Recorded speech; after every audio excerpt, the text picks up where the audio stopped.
Pagpapaliwanag ng salita ng Diyos. Amen. Amen. Purihin ang ating Panginoon. I just want to add, kaunting-kaunti lang. Purihin ang ating Panginoon. Amen. Alam niyo mga kapatid, the throne of grace is where the mercy and the grace meets. Very ironic, right? The throne of grace, ang luklukan ng biyaya ng Diyos, ay kung saan nagtatakbo ang habag at ang biyaya. Amen. Ano ang ibig sabihin ng habag, the mercy? Ito yung, this should be the penalties that we should be experiencing. Ito dapat yung mga kaparusahan na dapat natin na maranasan. Pero dahil sa habag, ang ginagawa ng Diyos ay wini-withhold niya. Halimbawa, sa katigasan ng tao, katigasan ng ulo ng tao, katigasan ng puso ng tao, dumarating talaga yung mga kaparusahan. Right? Pero dahil may habag ang Diyos, sa luklukan ng Diyos, doon umaapaw yung habag niya.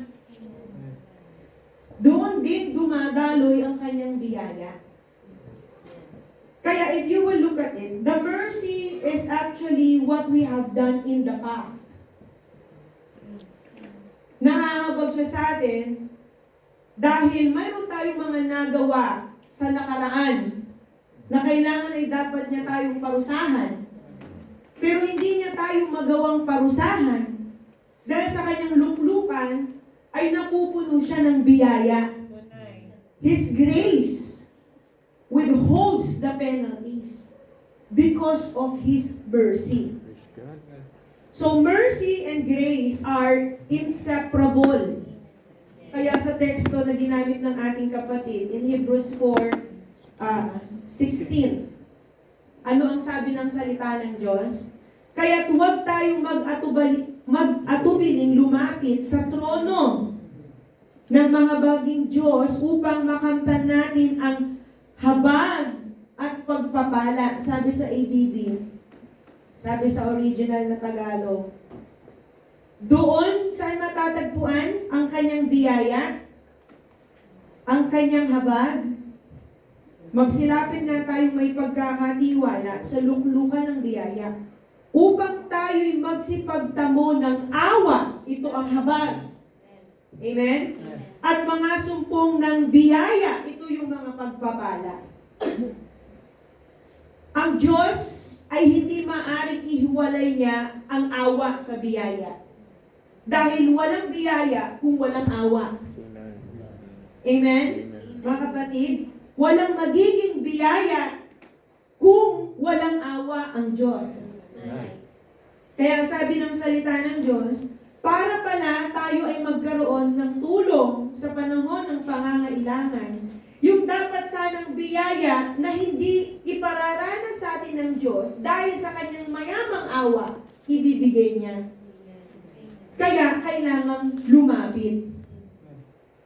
Amen? Amen. Para tayo makasumpong ng awa at di tayo maparusahan at makatanggap tayo ng pagpapala, may kailangan tayong gawin.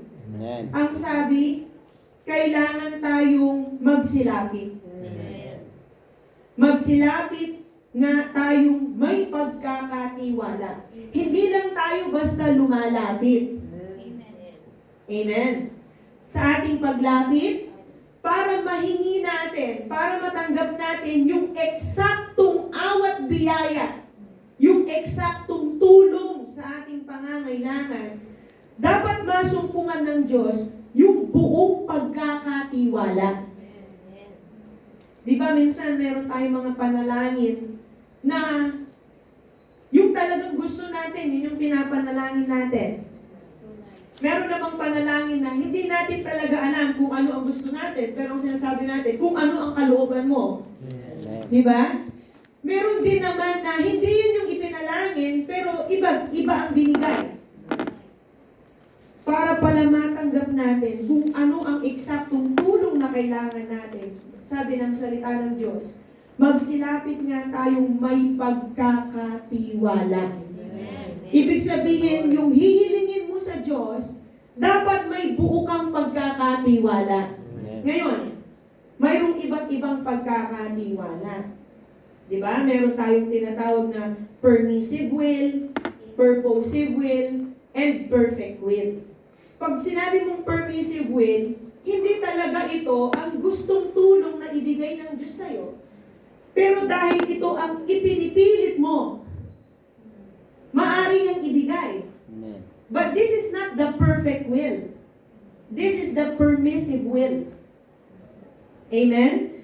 Sabi dito in Genesis 50:20, meron tayong mga hinihiling minsan na hindi napapabuti. Minsan napapahamak tayo, tama? Pero kahit na tayo ay mapahamak, kayang gawin ng Diyos na mabuti. Ito yung sinasabi nating permissive will.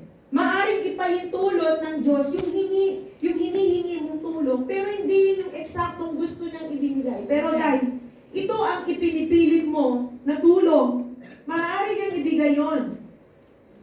Pero hindi ito yung talagang gusto niyang ibigay.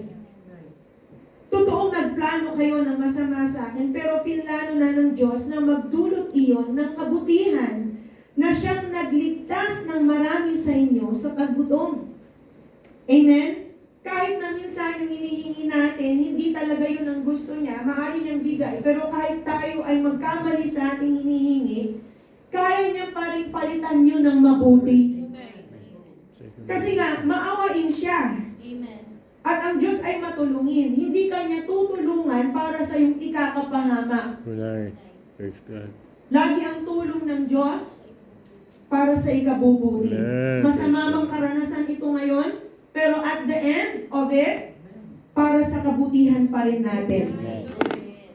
Amen? Praise God. Sabi dito sa Romans 8:28, mayroon din naman tayong mga ipinapanalangin na ayon sa layunin ng Diyos. Purposive. Di ba minsan nasasabi natin, okay, so ganito pala. Kaya pala nangyari to. Amen? Minsan hindi natin ine-expect na ito'y dumating, pero pinapangyari ng Diyos na mangyari. Right? Bakit? Dahil mayroon siyang layunin. Amen. Hindi yung layunin mo. Siya, mayroon siyang layunin. Amen. Amen? Sabi ng talata, alam natin na sa lahat ng bagay, gumagawa ang Diyos para sa ikabubuti ng mga umiibig sa Kanya, na Kanyang tinawag ayon sa Kanyang layunin. Praise the Lord. Ibig sabihin, yung panalangin na yon, yung tulong, yung habag na yon, ay papahintulutan niyang mangyari dahil mayroon siyang layunin. Amen. O halimbawa, di ba, nanalangin tayo, kaunlarin ang ating buhay. Right? Amen. Pinangyari ng Diyos tayo makapangibang bansa. Amen. Alam ba natin na sa ating pangingibang bansa, dito tayo magtatapat? Amen. Praise the Lord. Hindi natin alam. Dumako ba sa isip natin na dito pala tayo makakakilala ng mas malalim? Amen. Kasi nga, mayroong gawa ang Diyos na ayon sa kanyang layunin. Amen. Hindi mo ipinanalangin, Amen. pero yun ang alam niyang pinakamabuti sa'yo. Praise the Lord. So, binuksan niya ang New Zealand Alam yan. para sa'yo, para sa atin. Hindi lang para tayo ay makapaghanap buhay. Pero ang pinakamabuti niyang layunin ay para tayo pala ay makapaglingkod. Praise the Lord. Praise the Lord. Purihin ang Panginoon. Praise the Lord. Kaya mga kapatid, yan ang kagandahan kapag tayo lumalapit tayo ng may pagkakatiwala sa Amen. lulugan ng biyaya. Wala ka talagang ikapapahamak. Amen. Mabuti lagi ang plano ng Diyos. Amen. Ngayon, meron tayong tinatawag na perfect will. Perfect. Ito kahit hindi mo ito ipakiusap, kahit Permit ito hindi mo i-bargain, hilingin, kahit hindi pa ito dumako sa isip mo, it is not yet a permissive, it is not yet a purposive prayer. But, regardless of the situation, there is a perfect will. Amen. Amen. There is a perfect will. Hindi ito nangyari dahil nagkataon. Hindi ito nangyari dahil ginawa lang mabuti ng Diyos yung hiniling natin na nakasama para sa atin. Hindi. Hiningi mo man o hindi, o kahit hindi mo pa naisip na hihingin mo, it is a perfect will. Praise God. Ito ang dapat nating ipinapanalangin. Ang kalooban. Not what is permissive, not what is purposive, but what is the perfect will. Amen. Praise the Lord. This is what we should ask God. Truly. You know, when the Lord was in flesh, nang siya'y nagkatawang tao, alam naman niya kung anong magiging kahihinatnan ng kanyang Tunay. pagkakataong tao, hindi ba? Tunay. Tunay. Pero ano ang ipinanalangin niya? In Matthew 6:10, di ba? You'll see that in his prayer before he was crucified. Amen? Bago siya ipinako sa krus, dito nangyari yung siya'y nanalangin mataimtim, sa kanyang mga pawis ay parang mga dugo. Because he was praying so fervently. Right? Sabi dito, isimulan natin sa verse 8. Anong sabi sa verse 8? Huwag ninyo silang gayahin dahil alam na ng inyong Ama kung ano ang kailangan ninyo. Bago pa man ninyo ito, hingin sa Kanya. Amen. Kaya manalangin kayo ng katulad nito. Amen. Ama naming nasa langit, sambahin nawa kayo ng mga tao. 10. Verse 10. Naway magsimula na ang iyong paghahari at masunod ang iyong kalooban dito sa lupa tulad ng sa langit. Sabi sa Ingles, basahin natin sa Ingles, kung ano ang kanyang kalooban. Right? Your kingdom come, your will be done on earth as it is in heaven. This is the same prayer he taught the apostles kung paano dapat sila manalangin. It is the same prayer when he prayed to the Father. Di ba ang sabi niya sa Ama? It is your Not will. my will, Be done. but your will be done.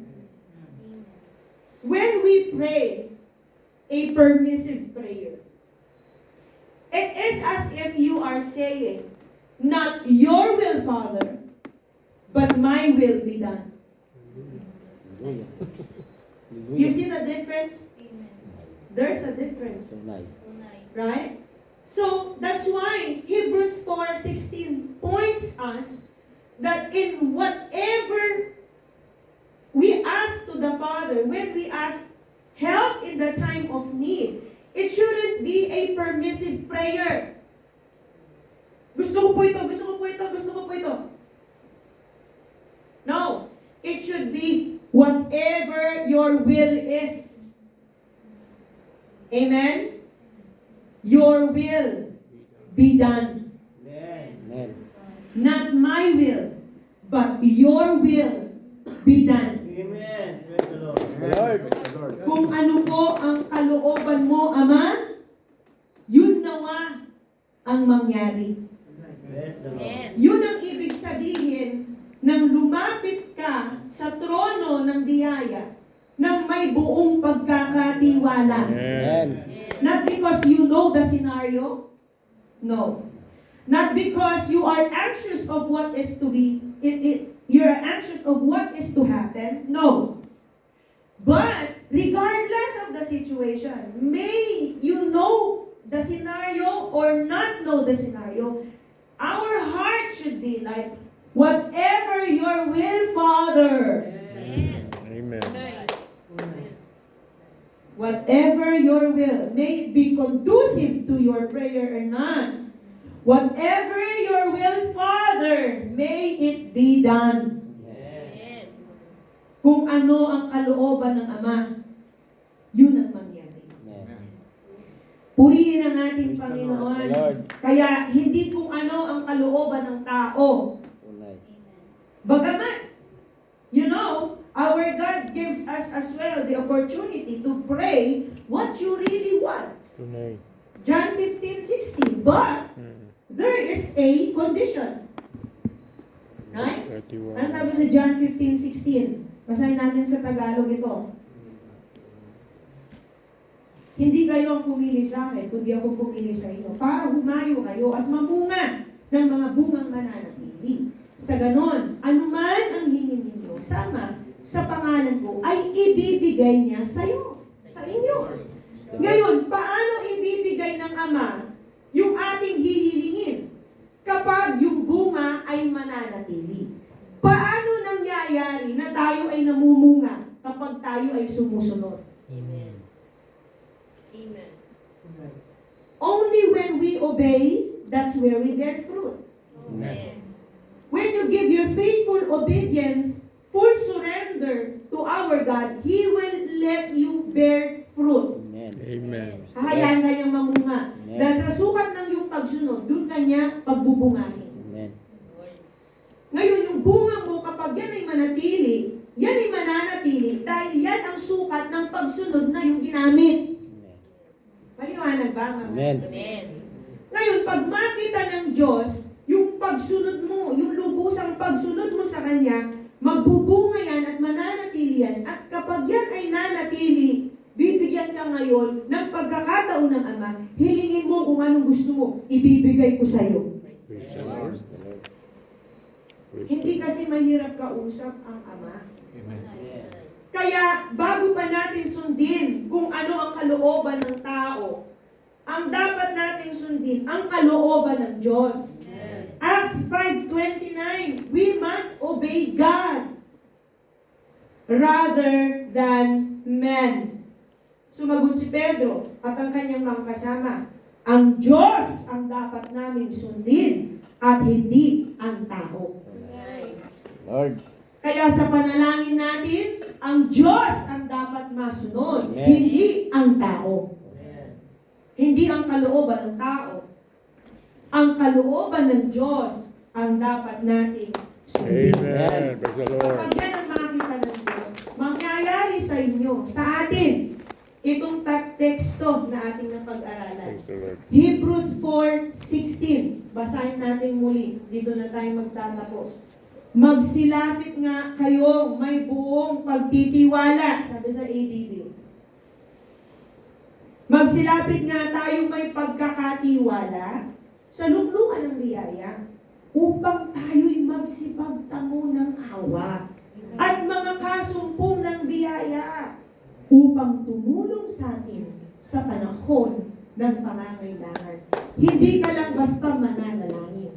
Ang panalangin mo ay dapat mayroong buong pagkakatiwala. Isusuko mo ang sarili mo, isusuko mo ang mga plano mo, isusuko mo ang kalooban mo, at hayaan mo ang kalooban ng Diyos ang gumawa sa iyo. Amen. Praise the Lord. Magiging maliwanag ang plano ng Diyos. Amen. Ay manalangin. Ama naming Diyos, maraming salamat po